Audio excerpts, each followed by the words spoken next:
Pagi teman-teman, kita sampai pada di Jumat terakhir ya, bulan Ramadan. Oke, ya. eh, jadi menarik untuk kita memperhatikan sentimen yang di masa mendatang, di bulan mendatang maksudnya, yaitu terkait bulan Ramadan ini dan dengan biasanya perilaku konsumsi ini konsumtif akan lebih tinggi ya. Oke, jadi kita akan fokus ke saham-saham dari sektor consumer pada hari ini gitu. Namun sebelumnya saya update dulu. Ya, masih terbuka juga kemungkinan untuk konsultasikan portfolio Anda, saham apa yang mau ditanya hari ini. Oke, kita mulai aja. Saya update dulu sementara itu ya. Uh, Indeks Amerika kemarin tiga-tiganya Dow 30, S&P 500 dan juga Nasdaq ini naik di atas 1% semuanya ya. Didorong oleh kenaikan saham sektor teknologi di tengah perang Rusia dan Ukraina yang masih berjalan, ini sudah sampai bulan kedua. Oke. Kemudian negara-negara barat itu juga tampaknya ini tengah bersekutu gitu untuk menambah sanksi terhadap Rusia atas invasinya kepada Ukraina, tapi mereka juga takut, oh ya, sanksinya itu bisa bisa minta Rusia itu dikeluarkan dari G20 gitu misalkan. Emang ada wacana seperti itu, Biden yang minta ya. Ini negara-negara barat nih pada berkumpul di Brussel pada hari Kamis. NATO, G7 dan para pemimpin Eropa ini sepakat untuk memperkuat pasukan mereka di Eropa Timur, meningkatkan bantuan militer ke Ukraina dan memperketat sanksi mereka terhadap Rusia. Tapi mereka juga takut gitu. Semakin Rusia ditekan, sepertinya nanti dia malah makin bukannya mundur, malah makin agresif menekan Ukraina gitu. So mereka juga pikir-pikir berusaha bijak untuk menyikapi perang ini. Bahkan juga ada negara yang tidak setuju untuk memboikot minyak Rusia. Nah, akibatnya harga minyak ini lumayan melunak gitu ya. Turun ke sekitar 111,3 barrel untuk WTI gitu. Oke, kemudian congratulations, kita akhirnya semakin mantap di atas angka 7.000 ya. Kita update posisi ICK kita. Nah, ini adalah penutupan di atas 7.000 yang paling mantap selama ini ya. Kemarin ditutup 7049 dengan nilai buy asing yang kuat juga 1 triliun. Oke, kita lihat secara keseluruhan itu year to date udah sampai berapa ya. Semoga semakin bertambah. Oke, very good. Untuk angka net buy asing year to date di regular market ini sudah mencapai angka 38,4 triliun ya. Ini semakin naik. So jadi bukan omong kosong bahwa kenaikan kita ke angka 7.000 ini tidak dibarengi oleh inflow dan instead outflow yang kita takutkan ketika tapering atau kenaikan suku bunga ini mulai digadang-gadangkan oleh the Fed ternyata tidak terbukti ya. Kemudian nilai tukar kita rupiah against USD juga cukup stabil di sekitar angka 14.200 sampai 14.400. So everything good buat kita. Dan menjelang bulan Ramadan kita juga melihat mobility. Pergerakan masyarakat belakangan ini kan juga sudah mulai picking up ya, jalanan udah mulai macet kalau kalian perhatikan. Kemudian orang-orang juga every weekend itu kayaknya udah makin bebas, mall sepertinya juga udah makin memperpanjang jam tutup mereka, memperpanjang jam buka mereka gitu, maksudnya tutupnya udah sampai malam gitu sekarang.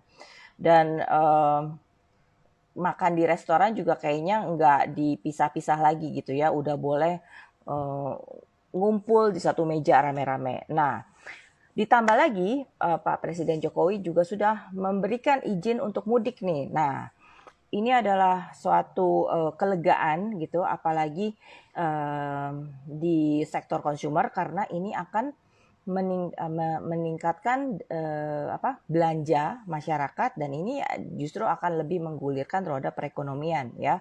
Jadi kalau misalnya kita boleh mudik, kita boleh buka bersama. Nah, buka bersama tuh ya itu juga diperbolehkan. kemudian juga pemerintah tidak melarang open house, ini berarti akan semakin banyak belanja nih kita untuk di bulan Ramadan ini. So, mari kita perhatikan saham-saham mereka di sektor consumer satu persatu. Kita mulai dengan dua nama yang sudah biasa kalau kita menghubungkan sektor consumer, yaitu Indofood dan saudaranya ICBP.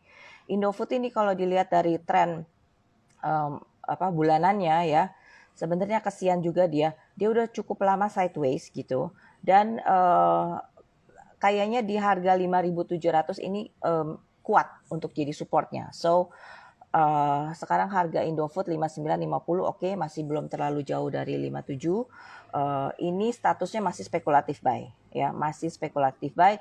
Nanti kita average up bertahap perlahan-lahan, tapi menarik untuk naik ke sekitar 6.200 sampai.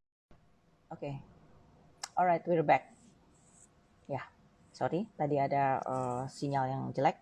Kemudian ICBP, perilakunya juga sama ya, secara tren bulanan atau kalau kita lihat di monthly chart, sekitar 8.000, ini dia sudah nyemplung ke bawah 8.000 sih. Kalau sekitar 7.000 berapa ini?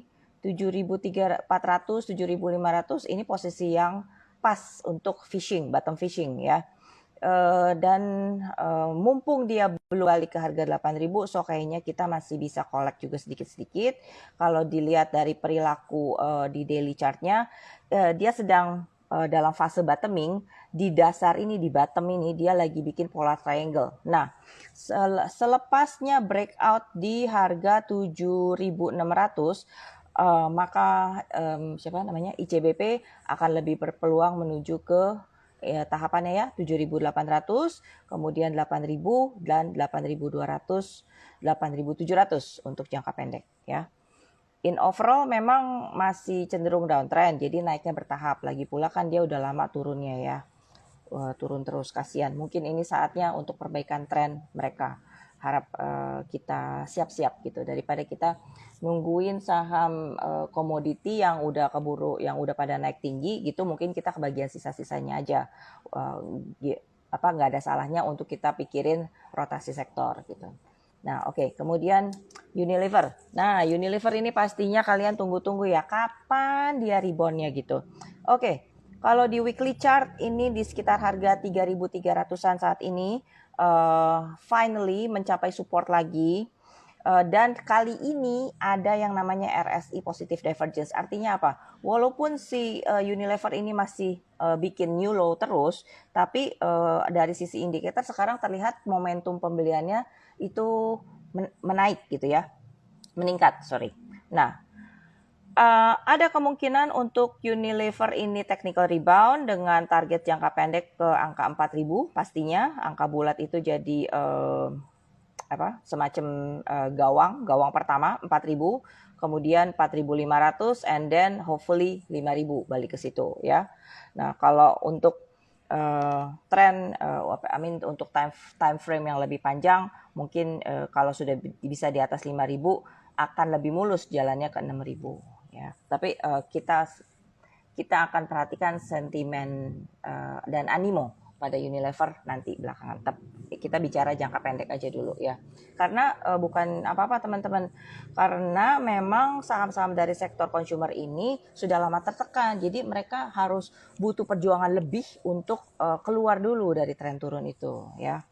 So dan lagi kita kan mengharapkan hype atau sentimen positif di peningkatan konsumsi di bulan Ramadan ini kan juga kita masih ibaratnya belum tercermin di pergerakan harga sepenuhnya gitu, but we are anticipating it gitu ya, curi start gitu istilahnya. Kayaknya nih consumer bisa bergerak gitu. Nah, kemudian gudang garam, rokok-rokokan ini, gudang garam, HMSP, WIM gitu ya. Memang lagi relatively juga bottoming. Gudang garam akan lebih semangat kalau sudah bisa lewat di atas 3.600, kemudian jangka pendeknya itu ke sekitar 3.700 atau angka bulat 40.000 ya. Sedangkan untuk HMSP juga penurunannya sudah mulai melandai gitu ya, limited downside, dan sepertinya HMSP ini akan lebih semangat kalau dia sudah bisa lewat angka 980, kemudian kita average up lagi di angka 1000. Untuk target jangka pendek ada di 1200 sampai 1200 sampai 1500. Oke. Nah, mungkin lebih menarik untuk kita perhatikan WIM. Oke. WIM kenapa kayaknya lebih bisa bertahan di situasi sekarang ini daripada gudang garam dan HMSP, karena mereka target marketnya tuh atau positional harganya lebih murah daripada produk-produknya gudang garam dan HMSP gitu. Jadi sementara kita ngirit-ngirit uang income kita gitu untuk pengeluaran yang ya ibaratnya nggak penting kayak rokok gini, tapi but still perokok tuh tetap harus masih ngerokok gitu kan, jadi mereka switch ke harga yang lebih affordable. Nah, ini adalah sektornya WIM, makanya dia lebih bisa bertahan gitu di tengah pandemi dan berkurangnya income belakangan ini gitu. Oke, WIM itu akan lebih mulus jalannya kalau sudah bisa naik ke atas angka 428. Kemudian target jangka pendek ada di sekitar angka 460 sampai 480-an ya. Mayora. Nah, Mayora nih juga udah ditunggu-tungguin nih. Kapan naiknya ya?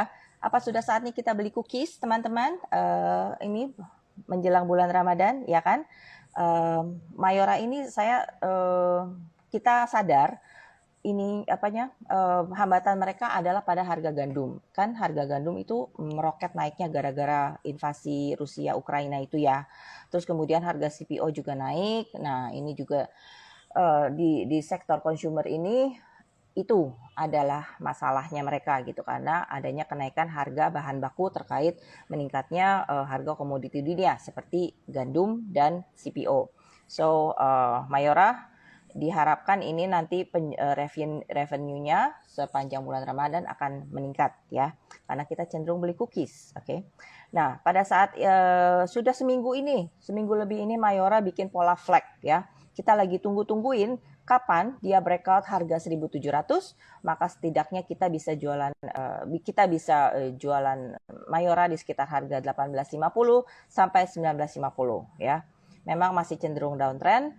Kalau sampai harga 2.000 itu udah oke banget lah gitu untuk jangka pendek ya. Garuda Food. Nah, Garuda Food juga menarik ya. Cuman ini masih sideways aja memang gitu. Dia clue-nya untuk tambah beli atau masuk yang lebih mantap di Garuda Food ada di angka 540, kemudian target jangka pendek antara 570, 600 sampai 620 ya. Next, Era. Kita belanja handphone juga nggak? Rasa-rasanya iya. Oke, Era ini bukan consumer tapi retail sih ya. Tapi menarik untuk kita perhatikan Era karena 2 hari ini dia sudah breakout, teman-teman. Breakout dari pola double bottom. Nah, seru banget nih untuk menghitung targetnya double bottom Era, karena sejatinya ada potensi menuju 650. Yeay. Tapi harap diingat supportnya ada di angka 585. Mudah-mudahan Era enggak nyemplung ke bawah situ lagi 585 ya. Tapi ini sudah breakout. Sebaiknya teman-teman persiapkan kemungkinan dia masih bisa menguat sampai 650. Kalau sudah bisa tembus 600, nah itu adalah clue yang oke untuk kita tambah beli ya. HK aja kalau udah lewat atas 600. Kemudian Aisyah. Aisyah ini akan lebih semangat kalau dia sudah bisa lewat di atas angka 183 ya. Karena target berikutnya ada resisten di sekitar 200. 183 ke 200 dulu, obviously angka bulat adalah resisten psikologis. Kemudian target berikutnya di sekitar 214 sampai 220. Jangan lupakan juga Kalbe. Nah, Kalbe dari sektor health ya. Kalbe kemarin sudah naik lumayan, akhirnya balik lagi ke atas MA50-nya, dan untuk jangka pendek resistennya ada di sekitar 1.700 sampai 1750. Jadi perhatikan dulu resisten ini. untuk memperkirakan kemungkinan Kalbe masih bisa jalan lebih jauh apa enggak ya. Tapi kalau iya tembus ke atas 17.50, maka potensi Kalbe coba kita ukur. Iya, oke, penguatan Kalbe setidaknya bisa sampai 1850 sampai 1900. Nah, oke. Jadi kesimpulannya untuk IHSG hari ini ya, mudah-mudahan kita bisa segera menuju ke resisten berikut yaitu 7150, 7160. Nah, dan supportnya yang harus kita jaga adalah 7.000 pastinya angka bulat itu, dan 6940, 6950. Oke. Jadi tren IHSG yang mulai berjalan sejak tren naik IHSG yang mulai berjalan sejak Januari ini sepertinya tertib sekali resisten ya. Kenapa? Karena sudah beberapa kali mencoba menembus itu belum nggak sukses-sukses ya kan. Jadi 3.000 pastinya buat Adaro adalah level resisten. Harap diperhatikan apakah finally bisa menembus itu atau tidak. Dan ITMG yang baru saja mengeluarkan pengumuman dividennya sebesar 3.040 itu kayaknya below market expectation ya. Tadinya market udah pikir sekitar 5 ribuan gitu. Ternyata cuma 3.040, which is sebenarnya juga mengandung dividend yield sebesar 10% dari harga sekarang, udah lumayan sih. Cuman kemarin market ya inilah, agak turun sedikit. Sebenarnya masih tren naiknya masih oke-oke aja. Namun untuk belum urgent banget untuk jual gitu ya. Kecuali ITMG-nya dibuang di bawah 26.800 gitu. Tapi kayaknya kalau melihat sentimen dividen ini masih bisa lah kemungkinan naik balik lagi ke level tertinggi sebelumnya di sekitar 30 ribuan sampai 31 ribu gitu ya. Ya, 30.200 sampai 30.800 gitu. Oke. Ya. Ya, teman-teman, jam sudah menunjukkan 8.46. Sebentar lagi kita harus siap-siap untuk buka market. Mungkin apa yang mau dibeli, apa yang mau dijual, apa yang mau ditukar gitu posisinya. Thank you untuk perhatiannya. Kita bertemu lagi bulan depan, minggu depan gitu. Sudah hampir memasuki bulan Ramadan. Dan jangan lupa juga mungkin nanti minggu depan nih kita akan mulai umumkan program dari Hana Putira Sekuritas yang berhubungan dengan zakat saham dan pokoknya kita ada acara deh khusus kita sudah siapkan di bulan Ramadan juga. Oke, thank you untuk perhatiannya. Happy trading semuanya. Semoga cuan selalu dan sehat selalu.